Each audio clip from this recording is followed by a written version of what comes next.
todos? ¿Bendecidos? Qué bueno. Gracias al Señor que todos estamos bendecidos. Que el Señor nos concedió, hermanos, estar aquí. Y no solamente a nosotros, sino a cada uno de los que estamos aquí.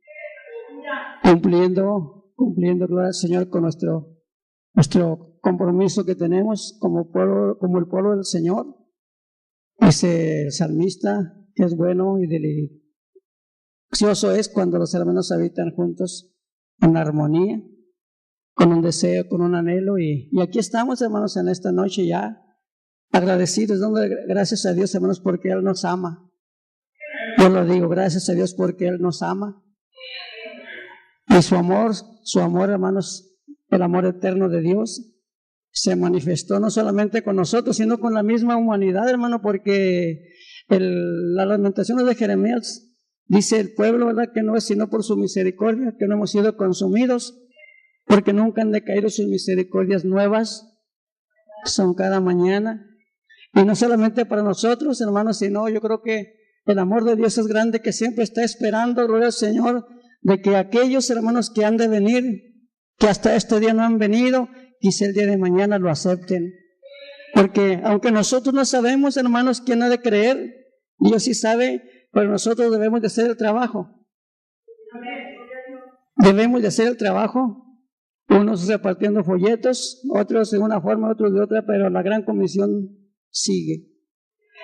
Los que estamos adentro, pues a veces, hermanos, como seres humanos batallamos con nuestra humanidad, pero Dios está con nosotros, puede decirlo, Dios está con nosotros y Dios está en nosotros. Gloria al Señor. En esta tarde yo le doy gracias a Dios, que el Señor Jesucristo los bendiga, hermanos. Estuvo el hermano Rubén en nuestra casa, que es la de ustedes, y mencionamos, teníamos ganas, hermanos, de visitarlos, estar con ustedes. La semana pasada pensaba venir, y bueno, pero quién sé qué pasó, que se me olvidó ya prácticamente a la hora de que estaban empezando la actividad. Pero aquí estamos, hermano, y aquí estamos contentos, gloria al Señor. En esta noche, hermanos, quiero compartir con ustedes algo que para cada uno de nosotros debe de ser bendición. Yo creo que todos pasamos por tiempos difíciles que están fuera de nuestra voluntad. Es como cuando vienen los temores, que uno quisiera no tener temores, pero ahí llegan los temores. Hay cosas que vienen, gloria al Señor, ¿verdad?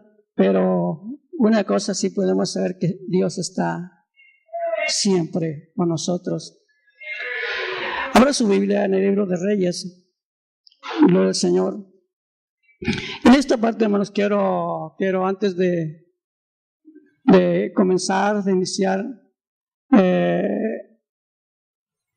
mencionando algo. Esto que vamos a leer, no solamente quizá explicar mucho, sino tan solamente leer nos va a ayudar a entender. A veces quizá hemos tenido, aunque yo en lo personal, yo no puedo entender que sea o que se sienta cuando hay depresión. Puedo entender cuando a veces quizá hay en cierta forma no un desánimo de seguir al Señor, de caminar, sino simplemente que si hace uno poco flojo y uno se da cuenta de los efectos, como cuando uno empieza a perder el apetito, ¿verdad? Y que empieza a dejar de comer, empieza a sentir debilidad.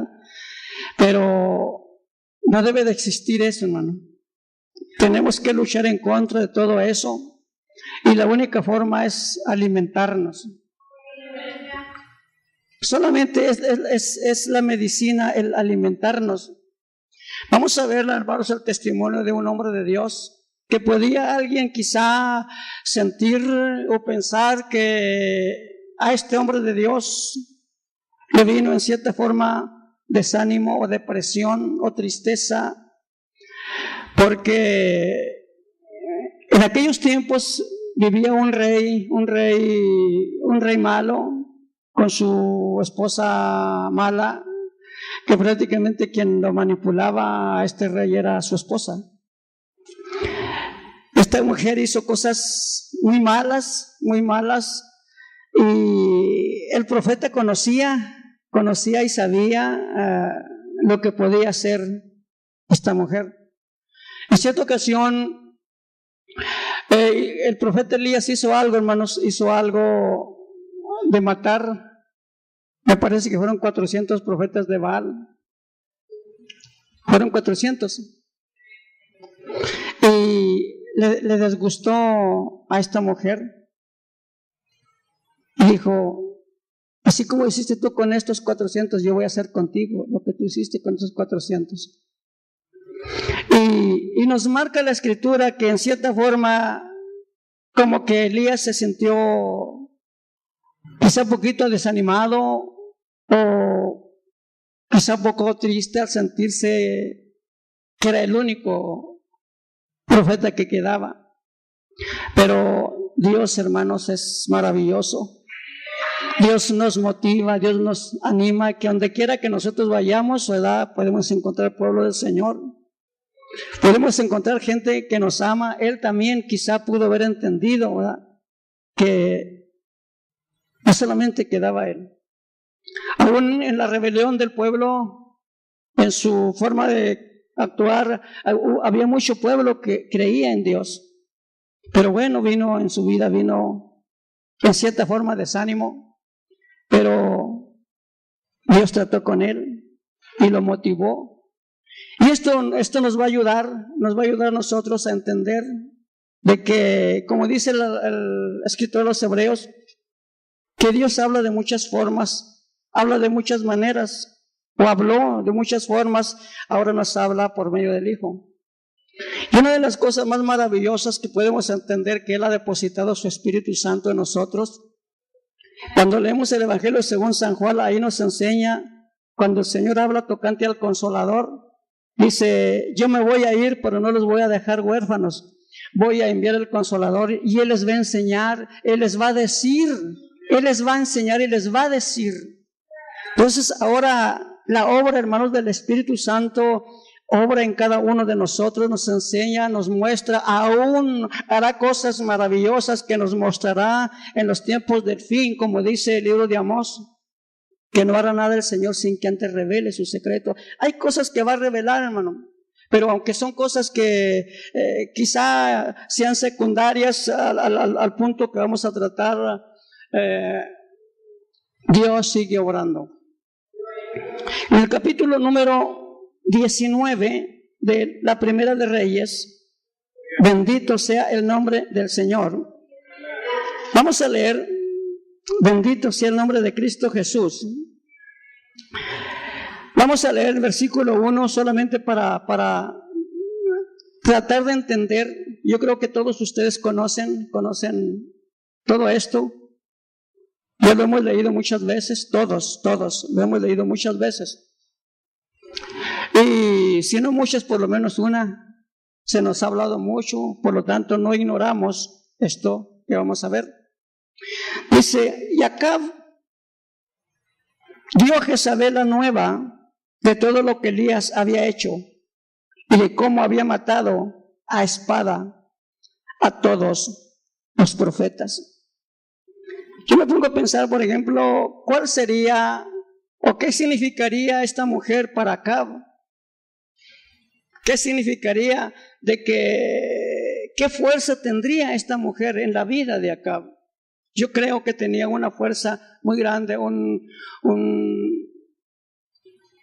¿cómo diríamos? Una influencia muy grande en la vida de este rey. Podríamos entender que a este rey le faltaba, no tenía carácter. Y luego sigue diciendo el versículo número 2, entonces envió Jezabel a Elías un mensajero diciendo, así me hagan los dioses y aún me añadan, si mañana a esta hora yo no he puesto tu persona como la de uno de ellos. Fue una sentencia dura. una sentencia dura. ¿Y cuál sería? Yo me pongo a pensar, por ejemplo, al tratarnos o al vernos nosotros o al pensar como seres humanos, porque como seres humanos hay mucha fragilidad en nosotros. No podemos confiar nosotros en nuestra humanidad. La misma escritura dice que la carne siempre está enferma, y no solamente hablando de enfermedad, sino simplemente cómo actúa, cómo reacciona. Así el profeta Elías reaccionó, podemos verlo así de una forma humana, siendo un hombre que hacía descender fuego del cielo, hacía tantas cosas, de manera que aún, hermanos, en el Nuevo Testamento, cuando aquellos hombres de Dios le dicen al Señor: Señor, ¿quieres que hagamos lo que hizo el profeta Elías? Ellos le daban a entender, ¿verdad?, que Elías había hecho descender fuego del cielo y había consumido a soldados. Pero el Señor le dijo: no, es que ustedes no entienden. Ustedes no entienden, porque el Hijo del Hombre no vino a perder las almas, sino a salvar las almas. Pero este hombre que tenía ese poder, hermanos, ese poder tan grande, dice que huyó para salvar su vida. Huyó para salvar su vida. Bendito sea el nombre del Señor. Versículo 3. Viendo pues el peligro, se levantó y se fue para salvar su vida, y vino a Berseba, que estaba en Judea, y dejó allí a su criado. Y él se fue por el desierto un día, a su nombre, un día de camino, y vino y se sentó debajo de un enebro, y deseando morirse, dijo: basta. Aquí podemos mirar, hermanos, podemos, yo creo, entender.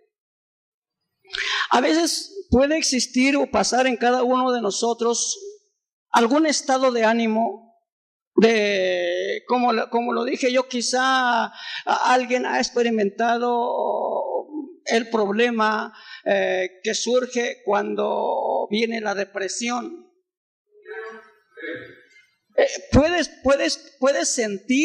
Puedes sentir, ¿verdad?, que algo que no está a la voluntad de Él. Es como cuando viene la desesperación. ¿Qué hacer?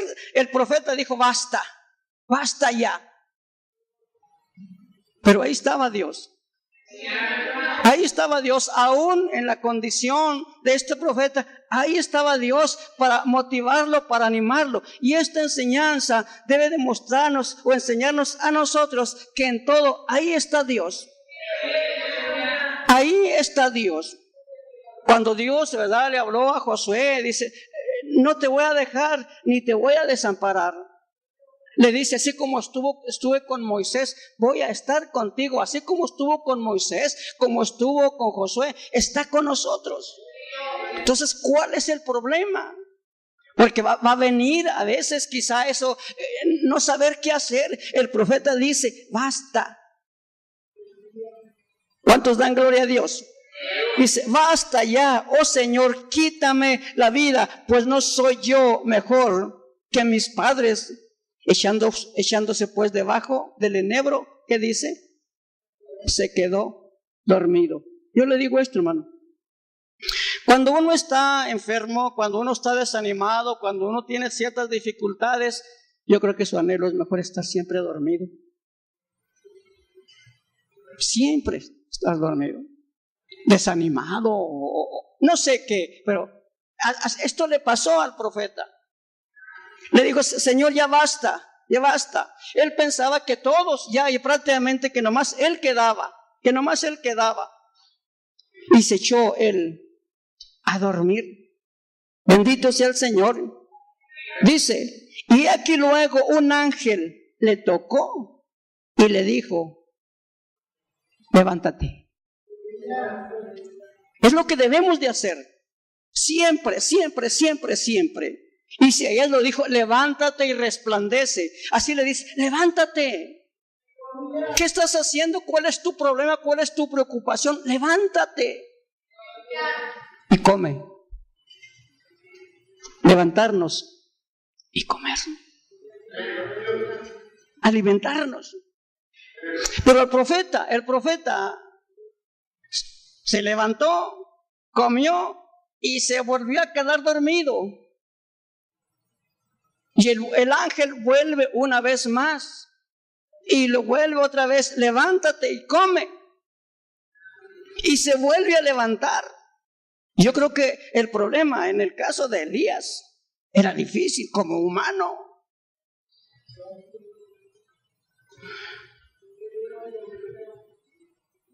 Yo alabo al Señor, hermano. Yo le doy gracias al Señor. Versículo número 6. Entonces él miró y aquí a su cabecera una torta cocida sobre las ascuas y una vasija de agua, y comió y bebió. ¿Y qué? Y se volvió a dormir.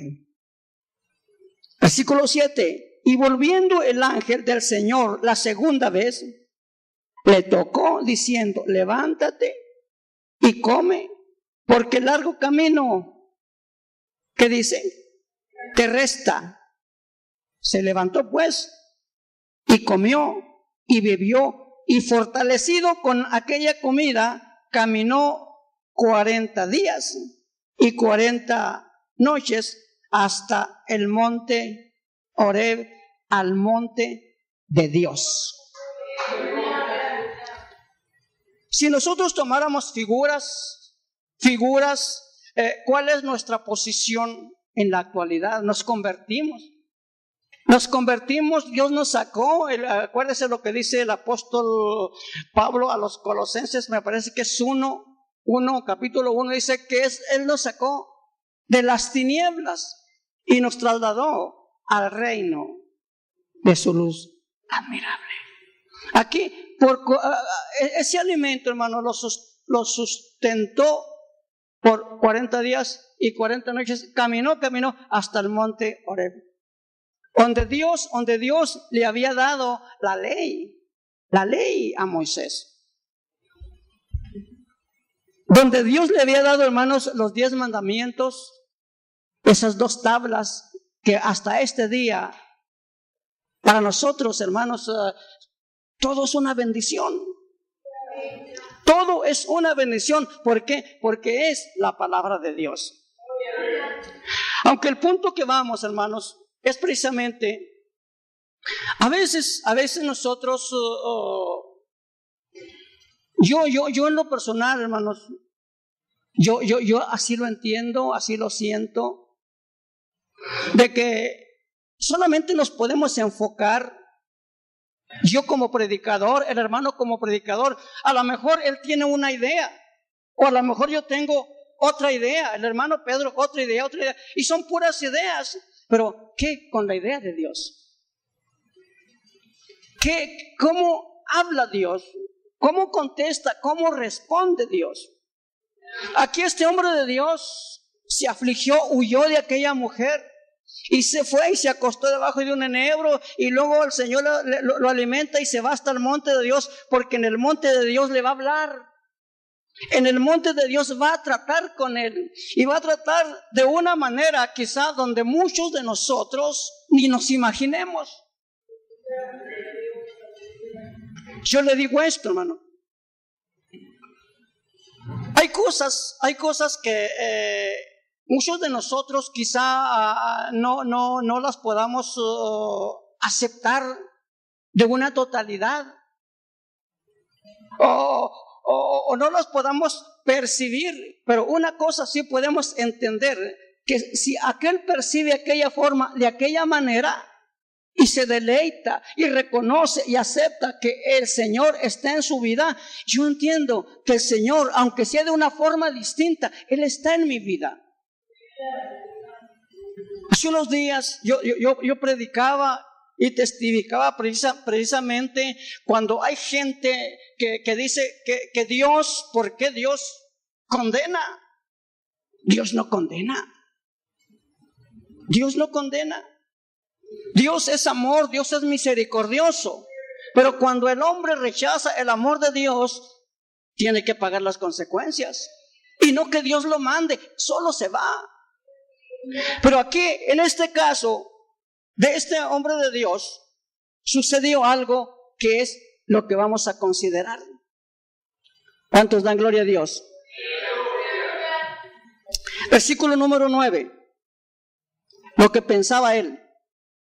Y allí se metió en una cueva donde pasó la noche y vino a él la palabra del Señor, el cual le dijo: ¿qué haces aquí, Elías?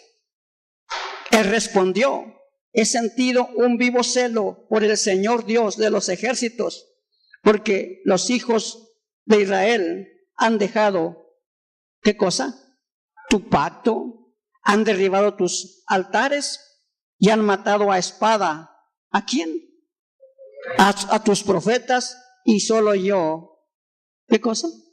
Era lo que lo afligía. Eso pensaba él, que solo él quedaba. Como que no había ya nadie más. Se sentía prácticamente solo. Él se sentía solo. En esta parte, hermanos, podemos mirar o se pueden tomar muchas diferentes líneas. Alguien puede decir, ¿verdad? Tuvo pavor, tuvo miedo, pero aquí nos da luz que él lo que hizo, lo hizo por el celo de Dios. Por celo, él amaba a Dios, y algo de cierta forma tendría que hacer, debía de hacer. Pero como hombre, él actuó. Y como hombre, él hizo lo que hizo. Pero Dios siempre está. Dios siempre está con nosotros.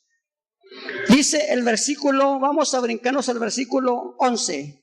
Él le dijo: sal fuera y ponte en el monte delante del Señor. Y he aquí el Señor, ¿qué dice? Pasaba, y un grande y poderoso viento que rompía los montes y quebraba las peñas delante del Señor. ¿Pero qué? Pero el Señor no estaba en el viento. Y tras el viento un terremoto, pero el Señor no estaba en el terremoto. Y tras el terremoto un fuego, pero el Señor, ¿qué cosa? No estaba en el fuego. Esto me gusta, porque esto nos puede ampliar el entendimiento. Nos puede ampliar el entendimiento. Por ejemplo, yo creo que todos buscamos la gloria de Dios. Todos deseamos la gloria de Dios. Yo lo he dicho. El poder más grande de Dios es su presencia. El poder más grande de Dios es su presencia. No hay un poder más grande. No hay un poder más grande que la presencia del Señor. Por eso cuando nos reunimos 2 o 3, debemos de entender que ahí está. Ahí está. No es necesario muchas cosas, o que como una costumbre tengamos que hacer muchas cosas. Con el simple hecho de estar 2 o 3 congregados en su nombre, ahí está. Llueva, truena o relampaguee, a lo mejor no está. Haga mucho alboroto, a lo mejor no está. Pero no quiere decir que porque hay mucho alboroto no está. No, está donde están 2 o 3. Donde están 2 o 3. Aquí dice el versículo número 12. Y tras el terremoto un fuego, pero el Señor no estaba en el fuego. Y tras el fuego un silbo apacible y delicado. Aquí lo percibió. Aquí percibió, en este silbo suave y delicado, percibió Elías la presencia de Dios. Aquí percibió Elías la presencia de Dios y actuó. Una de las cosas, hermanos, que nosotros debemos de hacer, tratar siempre de percibir la presencia de Dios y actuar. Pero no queramos actuar como aquel o como aquel, no. Dios está en nosotros, hermano. Dios está en nosotros. Yo digo simplemente, muchas veces, ¿por qué, verdad? El que predica o el que preside, ¿verdad? Nos está a veces obligando o forzando, digan amén, digan aleluya, y no es malo, pero tiene que salir de nosotros, y cuando hay un verdadero mover del Espíritu, sale. Aquí lo dice, versículo 13, y cuando lo oyó Elías, ¿qué fue lo que oyó?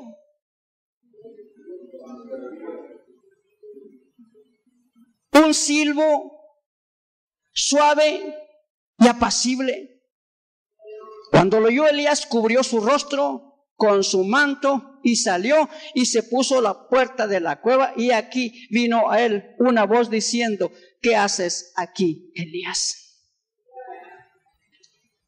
Hermanos, esto nos debe de ayudar, hermano, ¿verdad? Que esto no es personal. Esto no es personal. Esto es obra de Dios. Esto es obra de Dios. A veces quizá nosotros como ministros, ¿verdad? Nos esforzamos, pero muchas veces quizá queramos hacer las cosas de nosotros o por nosotros. Voy a decir, es que si le hago así, va a ser así, o 2 y 2 son 4. No. Yo creo, hermanos, que debemos de dejar que las cosas las haga Dios. Lo primero, donde están 2 o 3, tenemos que venir en su nombre. Tenemos que venir con un propósito. ¿A qué voy al templo? ¿A qué voy a reunirme con los hermanos? Siempre debemos de entender a qué venimos y quién va a estar. ¿Quién va a estar? En esta parte podemos mirar algunas cosas. ¿Cómo es que Dios le enseñó algo a Elías y ahora nos enseña algo a nosotros? Y para nosotros, en lo personal, tiene que ser para desechar toda tensión, la preocupación que quiera venir a nosotros y que pueda surgir el verdadero avivamiento. Aquí lo experimentamos de una forma, pero hermanos, afuera de otra, pero en Dios. Yo les digo, hermanos, nosotros no podemos nosotros cambiar las cosas como, disculpe lo que voy a decir, como por arte de magia. Dios lo puede hacer. Yo lo digo, por ejemplo, la obra que hizo Dios en mí la hizo en una hora. El cambio que Dios en mí lo hizo en una hora. Otros no, es poco a poquito. Pero es trabajo de Dios. ¿Cuántos le alaban? Mire, vamos ahí, Zacarías 4, hermano. Bendito sea el nombre de Cristo. Qué bueno es Dios. Disculpe si me paso de tiempo porque no me voy a detener. A lo mejor unas 5 horas, 6, 7, 8. Al cabo mañana es viernes. Y pasado es sábado, diga usted. No se crea. Capítulo 4. Vamos a leer el versículo número 6. Versículo 6. Entonces respondió y me habló diciendo: esta es palabra del Señor. ¿A quién? A Zorobabel. Podríamos nosotros entrar poquito más arriba con un tema tocante la unción del Espíritu en nuestras vidas. Que nosotros, hermanos, debemos de tener siempre el Espíritu, siempre.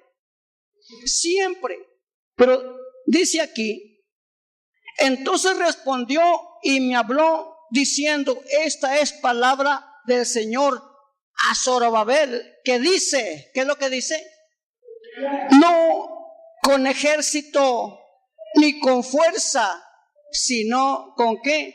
Con mi espíritu, ha dicho el Señor de los ejércitos. Todo esto es la obra del Espíritu Santo. Así lo marcó el Señor Jesucristo. Dijo, yo me voy a ir, pero no los voy a dejar huérfanos, voy a enviar el Espíritu Santo. Y en esta parte, hermano, cuando nosotros leemos en la Escritura, por ejemplo, dice, hay de los que confían, y pone algunos ejemplos.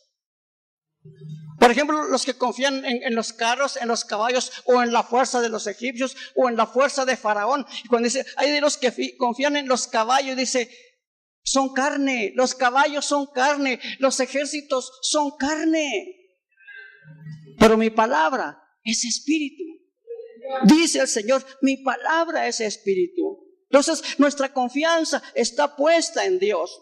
Lo que sí tenemos que hacer cuando nos congregamos, cuando nos reunimos, tenemos que entender y saber y venir conscientes a lo que vamos. Desde el principio hasta el fin. Lo hemos dicho. Es marcado, hermanos, un servicio bíblico. Lo estableció David. Y como lo estableció David, es la regla. Que lo cambiemos a veces no es regla, pero como lo estableció David, es la regla. Alabanza, adoración, predicación y llamamiento. Y entre eso está, por ejemplo, la acción de gracias, las peticiones, la ofrenda. Todo es parte del servicio, porque así lo estableció Dios, no nosotros. Pero aquí nos está diciendo que no es con fuerza ni con ejército, sino con su espíritu. Esto me trae a la memoria un hombre en el libro de Jueces. Me parece que fue Gedeón al que le dijo varón esforzado. Varón esforzado.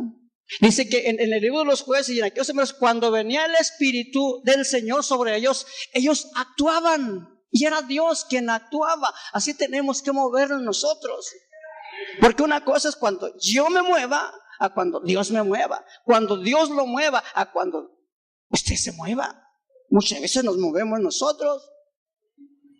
Pero debemos de dejar que Dios se mueva en nosotros.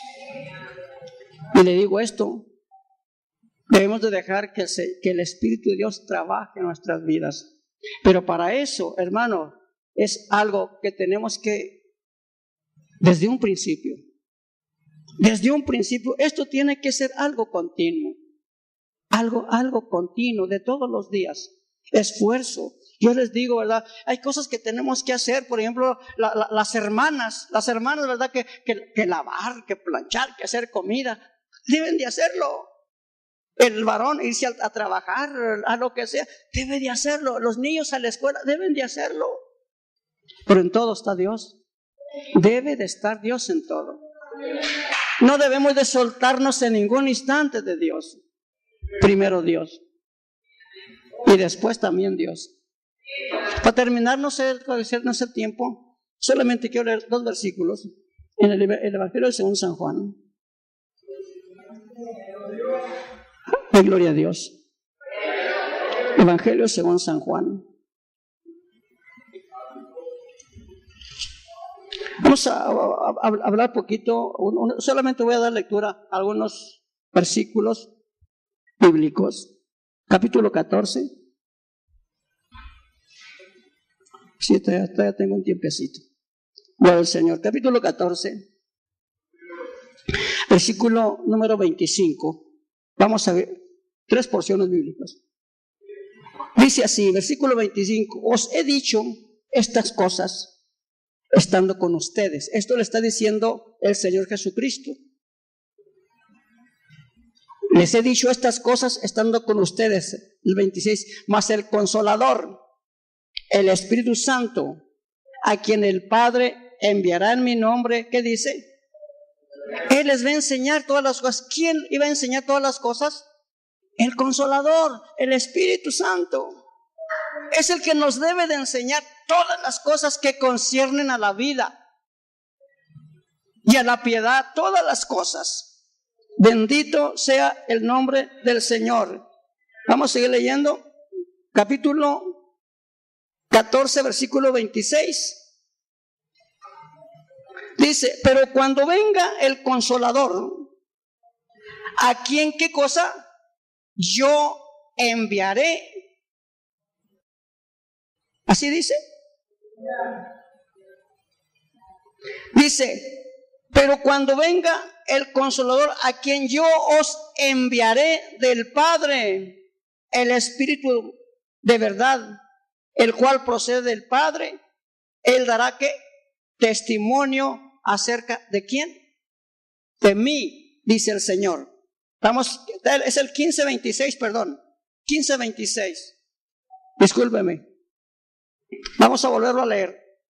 Dice, pero cuando venga el Consolador, a quien yo os enviaré del Padre, y dice ¿quién? ¿O a quién se refiere? El Espíritu de verdad, el cual procede del Padre.